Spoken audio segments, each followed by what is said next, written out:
नमस्कार शेतकरी मित्रांनो, आज आपण सोलापूर जिल्ह्यातील मंगळवेढा तालुक्यातील गर्निंगी या गावामध्ये आलेलो आहे। तर आपण आज एका मुक्त गोठ्यामध्ये आलेलो आहे। तर मुक्त गोठ्यामधील जो काय आहारावर असेल, दुधावर असेल किंवा मुक्त गोठ्यामध्ये शेण कसं विकलं जातं किंवा कसं काढलं जातं या संदर्भात आपण माहिती घेणार आहोत। तर मित्रांनो, आज आपण विचारू। नमस्कार। नमस्कार। आपला परिचय? मी दत्ता माने। आपलं गाव पत्ता सांगा।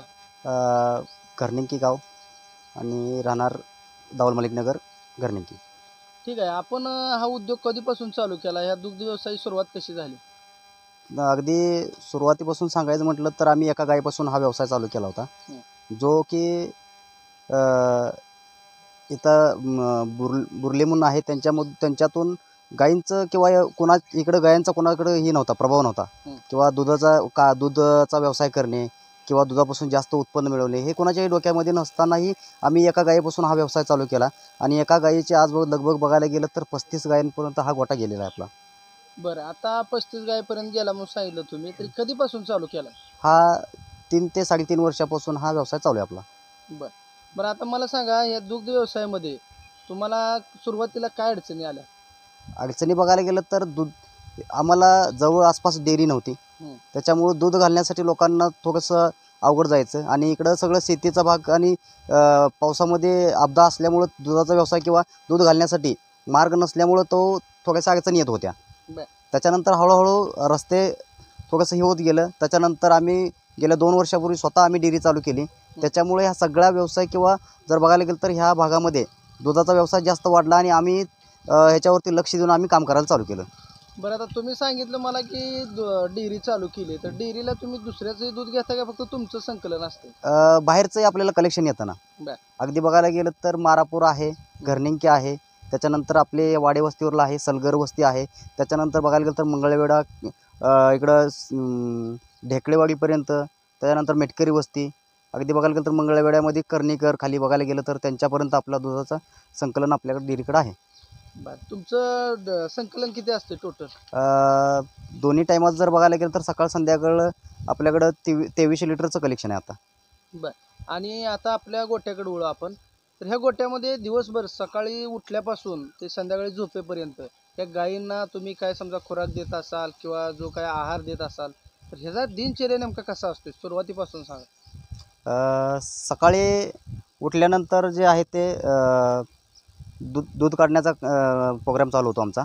दूध काढल्यानंतर एक 2 तास एक दीड तासामध्ये दूध मशीन वगैरे काढण्याचं काम झाल्यानंतर त्याच्यानंतर त्याला पेंड टाकली जाते। पेंड टाकल्यानंतर चारा दिला जातो आणि 1-2 चारा खाल्ल्यानंतर 11 ते 11:30 12 वाजता आपण त्याला पाण्यासाठी आपल्या इथं हौद आहे, हौदामध्ये इथं पाणी आहे, सगळं पितात पाणी आणि त्याच्यानंतर गाय मोकळ्या सोडल्या जातात आता तुम्ही सांगितलं की पेंड दिली जाते, चारा दिला जातो, तर ही पेंड तुम्ही कुठल्या प्रकारची वापरताय किंवा चारा किती प्रमाणात वापरताय? ओला आणि वाळला जर बघायला गेलं तर आपण एका टायमिंगला 10 ते 7 किलो 8 किलो आपण चारा एका टायमिंगला आपण देतोय आणि पेंडी जर बघायला गेलं तर एक 2 शेर म्हणजे साधारणतः एक 2.5 किलोच्या आसपास किंवा 2.25 किलोच्या आसपास आपण एका गायीला आपण ते खाद्य देतोय। पण आता एखादी 10 लिटर दूध देणारी जर गाय असेल तर तिला साधारणपणे पेंड किती द्यावी आणि चारा किती द्यावा जरा थोडक्यात सांगा। 10 लिटर जर गाई देणारी असेल, दूध देणारी एका टायमिंग देणार असेल तर त्याला ह्याच प्रमाणे दिलं तरी सफिशियंट आहे। बरं, आता अजून एक गोष्ट, जे तुम्ही दूध वाढीसाठी काय केलं किंवा दूध वाढीसाठी तुम्हाला काय करावं असं मला वाटतंय? दूध वाढीसाठी वाळला चारा, त्याच्यामधून फॅट पण चांगल्या पद्धतीने वाढतं, SNF वाढतो काय, आणि ओला जर चारा जर टाकला तर त्याच्यामध्ये दुधामध्ये वाढ होते म्हणा, पण आपलं जे रेटमध्ये आहे ते थोडेसे कमतरता जाणवते। म्हणजे 3-5 8-5 मिळत नाही? हां, मिळत नाहीये। बरं, तर आता मला सांगा, आता तुम्ही सांगितलं की तुमची स्वतःची डेअरी आहे, तर तुमच्याकडे संकलन होतं एवढं 2300-2400 लिटरचं, तर आता ही तुम्ही स्वतः डेअरी काढली, तर ह्या दुधाला दर तुम्हाला किती ह्याच्यात मिळतोय? 3-5-8 पटला जवळपास आता 28 रेट चालू आहे। बरं, आता 28 रुपये दर देऊन परवडतंय का तुम्हाला? नाही, आत्ताच्या काळामध्ये बघायला गेलं तर परवडत नाही, कारण की हा रेट गेल्या गेल्या वर्षभरामध्ये बघायला गेलं तर तो 38, 39, 37 होतं, त्यावेळेस चांगलं परवडायचं. पण आता परवडत नाही, पण हळूहळू रेट वाढल्यानंतर तो पूर्वपदावर येईल सगळ्या गोष्टी. बरं तुम्हाला काय म्हणायचं ह्या रेटबद्दल, तुम्हाला काय वाटतंय? रेट वाढला पाहिजे, रेट वाढला कारण की आज बघायला गेलं तर शेतीबरोबर जर जोगधंदा जर बघायला गेलं तर प्रत्येक शेतकऱ्यांच्या दारामध्ये दूध व्यवसाय हा असतो. म्हणजे त्याच्याकडे मूलभूत म्हणजे गरजेनं बघितलं जातं त्या गोष्टीकडे. मग आता जर समजा दुधाचा दर जर समजा आता 29 रुपये 28 रुपये दर आहे आणि आपल्या तुम्हाला किती दर व्हावा असं वाटतंय? अगदी बघायला गेलं तर 40 पर्यंत लोकांना परवडू शकतोय. बरं आता मला सांगा, तुम्ही ओला चारा आता सध्या घालताय, तर ओला चाऱ्यामध्ये काय काय वापरताय? ओल्या चाऱ्यामध्ये काही वापरत नाही आपण. ओला चारा कुटी करून आपण मशीनला पण टाकून देतो. ठीक आहे, ओल्या चाऱ्यामध्ये म्हणजे मका वगैरे असं काय वापर? नाही तसं. मला ओल्या चाऱ्यामध्ये आपण बघायला गेलं तर मका आहे, मुरघास आहे, मुरघासच्या बॅगा केलेल्या आपण ते पण आहे, ते पण आपण यूज करतो. बरं आता मुरघास तुम्ही सांगितलं, तर मुरघास वापरल्यावर गायांचं म्हणजे दुधात काय वाढ होते का कसं काय? वाढ होते ना. हो वाढते. नाही, वापरायला पाहिजे. वापरायला पाहिजे. त्याच्यामध्ये बघायला गेलं तर फॅटमध्ये SNF मध्ये त्याच्यामधून पण वाढ मिळते आणि चांगलं पोषक आहे ते सगळ्या गोष्टी. पण आता तुमच्याकडे किती गाय आहेत एकूण? जवळपास बघायला गेलं तर 35 गायांचा हा गोठा आहे आता सध्या चालू. आणि छोट्या बघायला गेलं तर एक 10 आहेत. म्हणजे 35 गाय सोडून 10 आहेत का त्यात? वेगळे ते. तर आता पाडी संगोपनाचा जर विषय आला घेतला पुढे, तर कशा पद्धतीने पाडी संगोपन करायला पाहिजे? पाडीचं संगोपन आज जर पाडी जर चांगली असेल, दिकाव असेल किंवा आता कोणत्या म्हणजे साधारणतः ह्याच्यामधले, तर त्या हिशोबाने त्या पाडीचं संगोपन केलं पाहिजे. तरी कसं बाबा, एका पाडीला साधारणपणे किती दूध दिलं पाहिजे जन्मल्या किंवा कसं असतंय ते? साधारणतः 1 लिटरभर तर दूध दिलं पाहिजे सुरुवातीला. किती महिने? अगदी 2 महिने. 2 महिने साधारण 1 लिटर 2 लिटर पर्यंत दूध द्यायला पाहिजे. आणि तिला त्याच्यानंतर एकदा जोपर्यंत चारा खात नाही तोपर्यंत. किती महिन्यात पाडी तयार होते? एक वर्ष ते 6 वर्षामध्ये होते. भरायला येते. बरं आता तुमच्या गोट्यामध्ये बघितलं तर तुम्हाला काय आजारपणाचं वगैरे किंवा गोट्यात एखादी गाय आजारी पडते असं काय जाणवतंय का? नाही, आजारी तर पडणार, जनावर आहेत म्हटल्यावर पडणार. सगळ्या गोष्टी चालत राहतात, पण लक्ष देणं गरजेचं आहे. विदाऊट लक्ष देता कोणत्याही गोष्टी होणार नाहीत. आता एखादा जर नवीन शेतकरी असेल किंवा नवीन एखादा युवक असेल, तर त्यांनी जर काय प्रेरणा घेऊन हा व्यवसाय करायचा असेल तर त्यांनी कसा करावा असं वाटतंय तुम्हाला? 100% करायला पाहिजे. नोकरीपेक्षा तर बेस्ट आहे म्हणतो मी. कारण की स्वतःचा व्यवसाय आहे, स्वतःचा मालक आहे. स्वतः सकाळी 2 तास संध्याकाळी 2 तास काम केलं की तो निवांत आपला राजासारखी जिंदगी जगू शकतो. पण आता सध्या तर दुधाला दर नाही राव, तुम्ही राजासारखं म्हणताय. नाही, रेट तर वाढणार. दूध असं व्यवसाय आता जसं बघायला गेलं तर मागणी तर वाढणारच आहे, दुधाचा रेट तर वाढणारच आहे. सगळं खरं आहे, पण दुधाचा जर दर नाही वाढला तर एखादा नवीन उद्योजक जर ह्यात पडला तर त्याला परवडेल काय हा व्यवसाय? असं थोडीच नाही की कुठला व्यवसाय परवडत नाही असं. हे आपण परवडतो व्यवसाय, आत्ताच्या लेवललाही परवडतो. नसेल तर लोकांनी जरशा सोडून दिल्या असत्या मोकळ्या. बरं आता दुसरा विषय, एखादा नवीन उद्योजकाला जर हा व्यवसाय करायला म्हणला तर त्याला भांडवल किती लागेल हा धंदा करायला? साधारणतः त्याच्या परिस्थितीनुसार तो पुढे येऊ शकतो. एका गायीपासून 2 ते 4, 4 ते 5 करू शकतो. मग एखाद्या नव्या उद्योजकाने जर खरंच इन्व्हेस्टमेंट करायची म्हटलं तर त्याने 5-7 गायापासून हा व्यवसाय चालू करावा. त्याला भांडवल किती लागेल?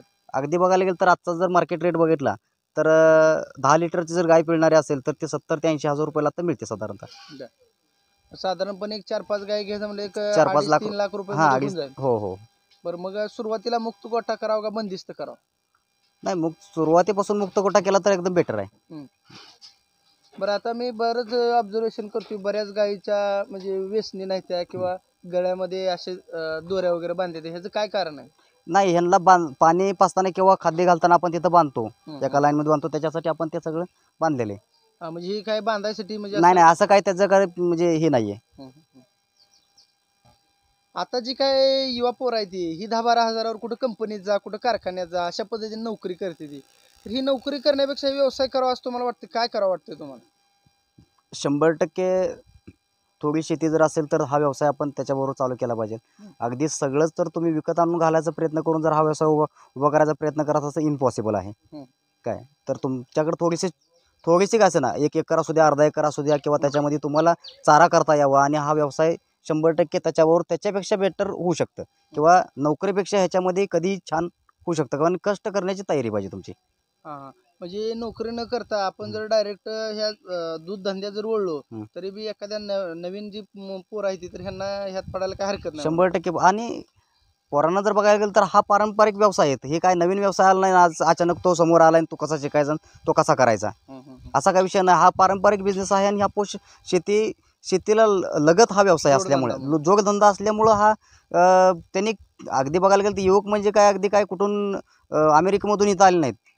भारतातलेच आहेत आणि त्यांना माहीत आहे शेती कशी करायची किंवा त्यांना धंदा कसा करायचा. पण फक्त आता कुठंतरी वाहत जाण्यापेक्षा मी म्हणतो की बाबा हा व्यवसाय केलेला कधीही चांगला.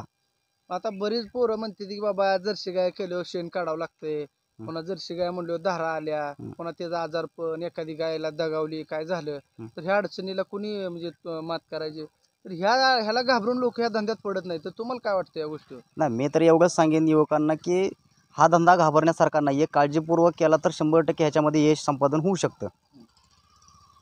अगदीच बघायला गेलं तर म्हणजे लक्ष कोणत्याही गोष्टीमध्ये लक्ष दिलं. अगदी तुम्ही एक 10,000ची पगाराच्या नोकरीवर जर गेला असेल तर मालक तुमच्याकडे लक्ष देतो आणि तुम्हाला तिथं काळजीपूर्वकच काम करावं लागतं. बरोबर. पण तुम्ही तिथं बांधील असता. पण ह्याच्यामध्ये तुम्ही अगदी म्हटलं तर एक तुम्ही कधी कुठल्याही पाहुण्याकडे जाऊन येऊ शकता.